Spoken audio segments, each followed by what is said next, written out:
বিয়ে বাড়িতে গ্যাসের সিলিন্ডার লিক হয়ে সৃষ্ট অগ্নিকাণ্ডে অগ্নিদগ্ধ এক ব্যক্তি। আহত ব্যক্তির নাম শ্রীকৃষ্ণ পাল। ঘটনা রবিবার সকালে রাজধানীর জয়নগর মিডল রোডের পুকুরপাড়া এলাকায়।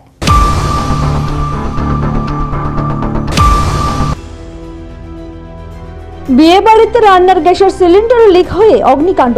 আগুন আয়ত্তে আনতে গিয়ে অগ্নিদগ্ধ হলেন এক ব্যক্তি। আহত ব্যক্তির নাম শ্রীকৃষ্ণ পাল। ঘটনা রবিবার সকালে রাজধানীর জয়নগর মিডল রোডের পুকুরপাড় এলাকার এক বিয়ে বাড়িতে। জানা গেছে, এলাকার নারায়ণ দেবনাথের মেয়ের বিয়ে উপলক্ষে বাড়িতে রান্নার কাজ চলছিল। এলাকার শ্রীকৃষ্ণ পাল নামে এক গ্যাস সিলিন্ডার ডেলিভারি বয় রান্নার কাজের জন্য দুটো সিলিন্ডার এনে দেন। একটি সিলিন্ডারে চুল্লি লাগিয়ে বিদ্যুৎ সংযোগ করতে সিলিন্ডার থেকে গ্যাস লিক হতে শুরু করে। এতে আগুন ধরে যায়। আগুন নিয়ন্ত্রণে আনতে গিয়ে গ্যাসের চুল্লি অফ করতে যান গ্যাস ডেলিভারি বয়। তখন তার হাতে এবং পায়ে আগুন লেগে যায়। এতে অগ্নিদগ্ধ হন তিনি।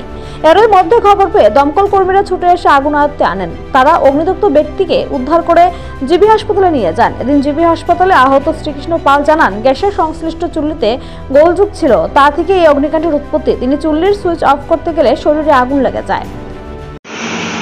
আচ্ছা, কিভাবে হয়েছে ঘটনাটা? ঘটনাটা পুরোটা ডিস্টার্ব। আমি সিলিন্ডারতে যে কত লাগাই দেওয়া সুইচ দিয়েছি। সুইচ দেওয়ানোর লগে ব্রাশ করে দিয়েছে সিলিন্ডার মোবাইল আগুন দিচ্ছে।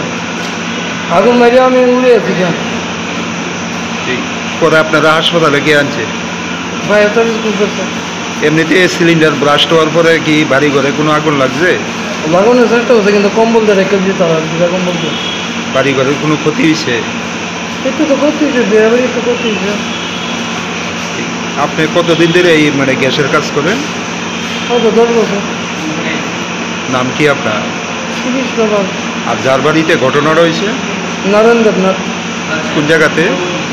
বর্তমানে অগ্নিদগ্ধ ব্যক্তি জিবি হাসপাতালে চিকিৎসাধীন। সাত সকালে বিয়ে বাড়িতে অগ্নিকাণ্ডের ঘটনায় জয়নগর মিডল লেন এলাকায় আতঙ্ক ছড়িয়ে পড়ে। নিজস্ব প্রতিনিধি রিপোর্ট, এশিয়ান টাইমস।